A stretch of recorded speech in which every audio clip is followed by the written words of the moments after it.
Hi, I'm Amy Berger, and welcome to my video series about oil painting.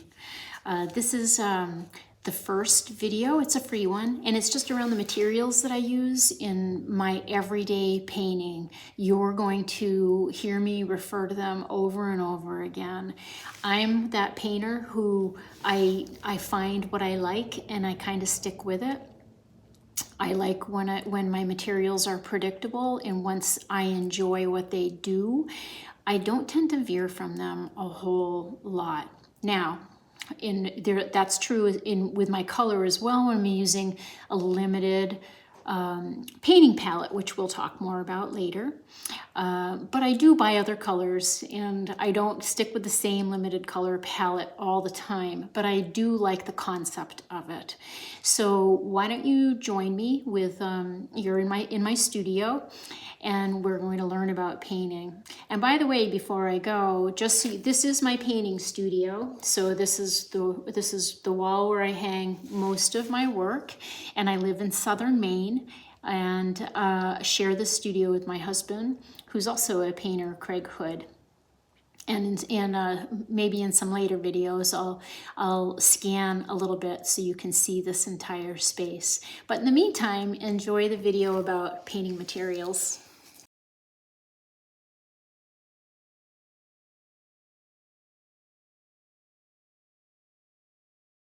Welcome to the overview of paint materials. These are the materials you're going to see me use over and over again when we work together. So I'm going to go through them. This should take about 15 minutes. I'm going to look at my brushes first, and then our painting surfaces, paints, as well as our medium and palette knife and the palette surface. So let's start with the brushes. You can buy all different kinds of brushes. I think it's great to invest in 1 to 3 nice brushes for yourself, just because when you use them and wash and take care of them, they're going to last you a long time, and they do operate better, I think, than cheaper brushes. You don't lose as many bristles. So here's a brand I like. You can buy whatever you like. These are called Trekell brushes. They're in the list. It's called Trekell. It's a California company, and they're usually you can recognize them for their black handles and their silver band. I use a bright, and you can see that as I lay that down here. There's all different kinds of paint brushes with names with them. The bright brush is one that is flat on top like this, but it is not as long in bristle length as a flat brush is, so they're called brights. I like them because, and this is my go-to brush, it's a size 12, it's about 1 inch. I use it for the majority of my smaller paintings. It makes brush strokes that show, and it's very snappy because it's made out of a synthetic. It's not a hog bristle. Those are nice too, but they're a little softer, especially around the edges. This really shows my brush marks, and that's why I like it. The other thing I like is that I can use it on its side, really like a pencil or a pen. It has an excellent edge to it, but that's due to paintbrush quality. So this is a size 12. This is a size 8. That's about a 1/2 inch. And this one is a size 2, about a 1/4 inch. The tiny one you'll see me use at the beginning of a paint project, and I use it to set in guidelines or my major shapes, and then you might see me pull it out right near the end if I need to have a little bit more finesse with some detail work. But if you do know my work, you know it looks very big. The brush strokes look very big and kind of messy, but sometimes there's a need for smaller brush. These are just 2 I have beside here that are also Trekell, just to show them to you. This one is called the Golden Taklon. It's another synthetic. Behaves a little differently, frays a little bit more at the end. It doesn't stay quite to that nice pristine edge to it that the Opal 4000 Bright does. And then this one is called, this is the Spectrum 3000 bright. And again, it frays more at the end than the Opal 4000. They all have their use, but this is my primary brush, is the Opal 4000 Bright. And right beside that is my palette knife. I use a Chesson palette knife, Chesson, and they're made in Italy. Very simple. I love the shape. They're about, the blade here is about 3 inches long. It doesn't end in too much of a point. It has a nice bounce to it. And when I'm mixing my paints, I like there to be some resistance, but I don't want it too floppy, so I feel like the palette knife is going to break. And I also don't want it so stiff that I can't mix at all. And so I'll be mixing over here on the palette paper, and then sometimes I'll be scraping away with a palette knife, or I might even paint with it. There's endless types of palette knives. This is my workhorse, and I use it every day. And when I find them, I usually buy a couple of them, just because I do mix paint vigorously, and after a while I will end up breaking it. It's natural, but they do last a long time. The palette paper here is something I use when I'm working online. This is gray palette paper. This is a larger sheet, and that's just so I can really mix my paint and show you what I'm doing. I use glass in my studio. That's a very nice surface, but I find for teaching online, it's easier to see the colors when they're on gray. So that's a color that you'll often see. But palette paper is great to travel with. It's great if you have a smaller space, or if you want to get rid of your paint at the end of the day. You can just roll this up and it goes right into your garbage, as long as it's not all filled with paint that you want to use the next day. You can actually even use this the next day if you wanted to. You can clean it and put some medium. The paper will last a session or two.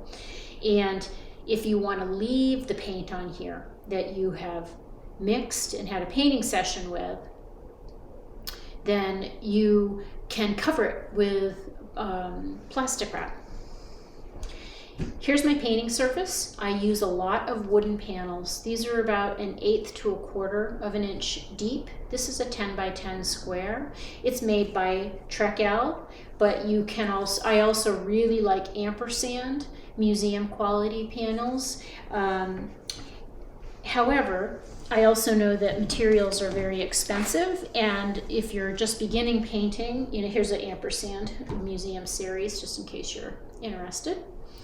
I know that they're expensive, so if that's the case, you can take old board in your house. If you have anybody that does any woodwork at home, or you have some home improvement projects and you're handy, cut them up and put 2 to 3 coats of acrylic gesso on and make it nice and smooth. You can also cover cardboard.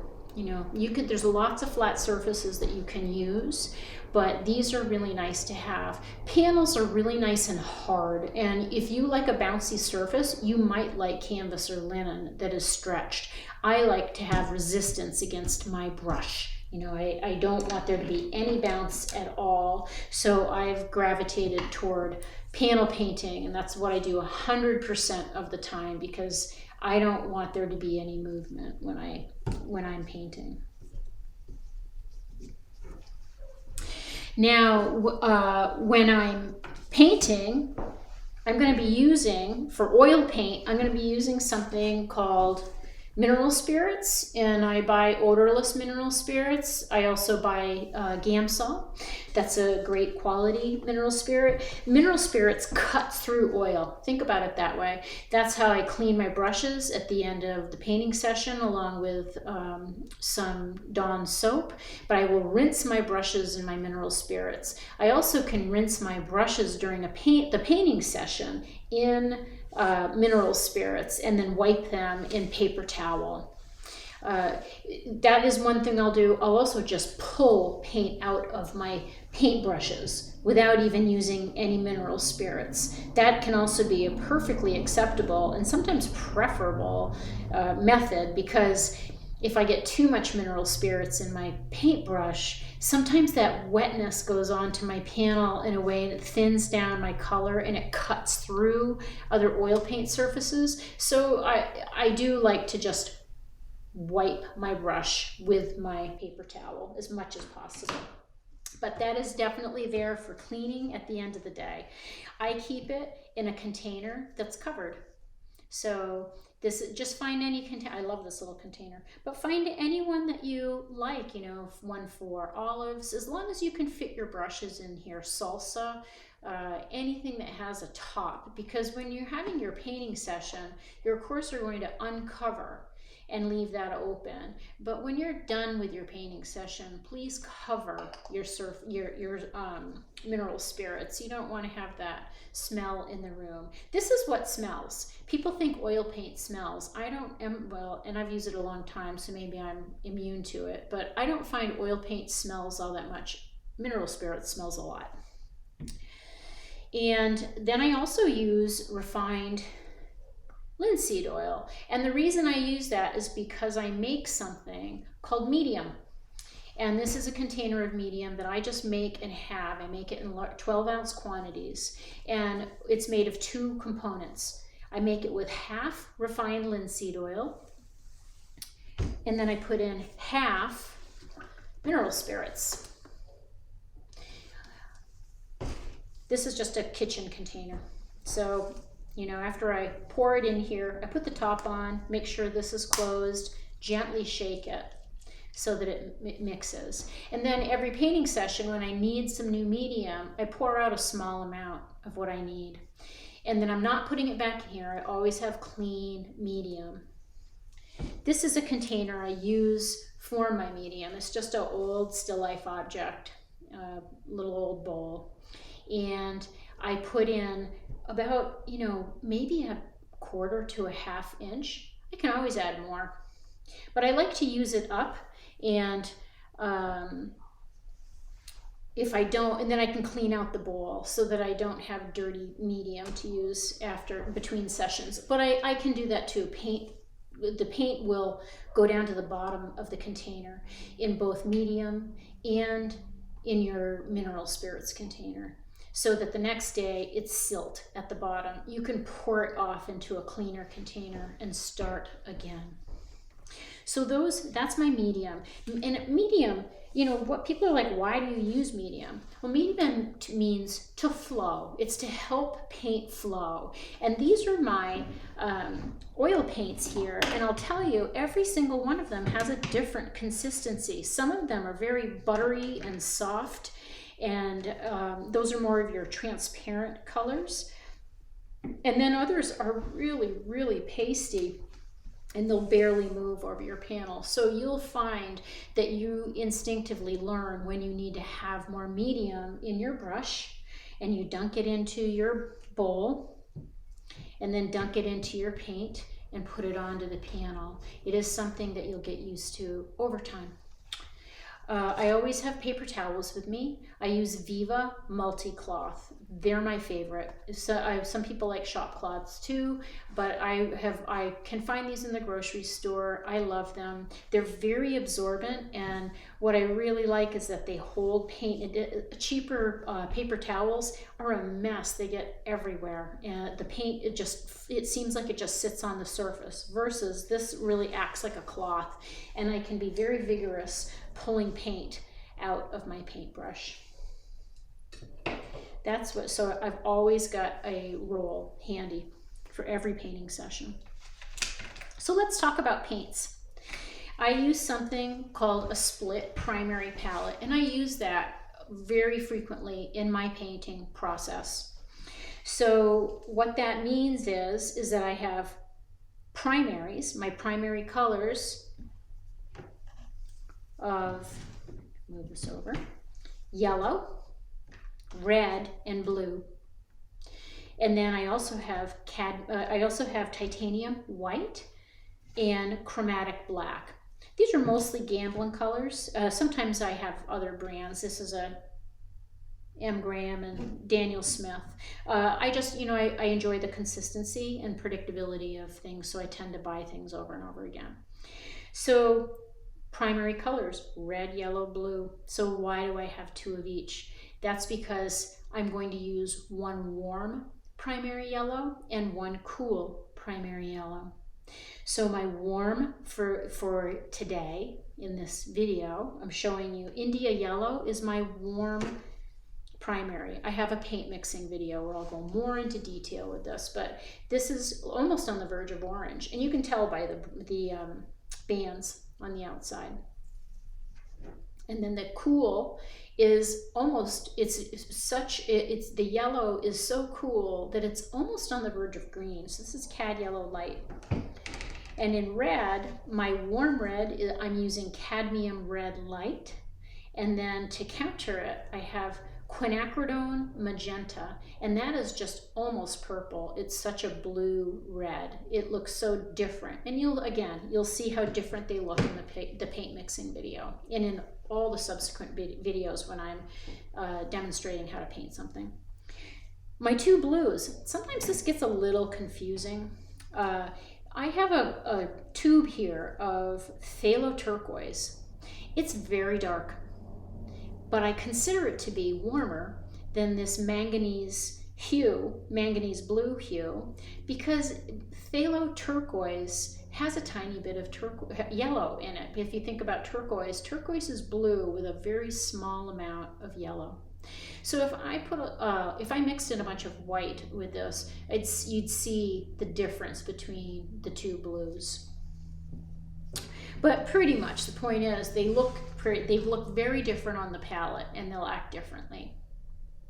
So split primary palette sounds confusing if you haven't used one before. If you can bear with me, or if you've painted with anybody with a split palette before, I think you'll find over time how incredibly useful that palette is. You will buy less paint because you're learning how to mix paint. And that is such a great skill to have as a painter, is to really understand over time how your paint is going to behave, instead of feeling like you need to run to the art store and buy a specific tube of paint to add to your palette because you're not mixing your color exactly. So those are my materials. And actually, you know what? I'm going to say one more thing. I'm wearing gloves. These are my purple medical gloves. I always wear gloves in every painting session. I don't like to get paint all over my hands. It can get everywhere. These fit really well to me. I buy them by the box. And I also just want to avoid having any kind of paint absorbed into my skin over time. So I'm really used to using them. If you have not used them before, I do encourage you to do that, but it certainly isn't mandatory. But it's one of those things that you'll forget about them as soon as you get used to them. It's just a habit. So that's my materials. So I hope we'll continue on into some of the other videos I have for you, where we'll do some painting in black and white, and then full color, and then a variety of flowers, and onto some landscapes and interiors.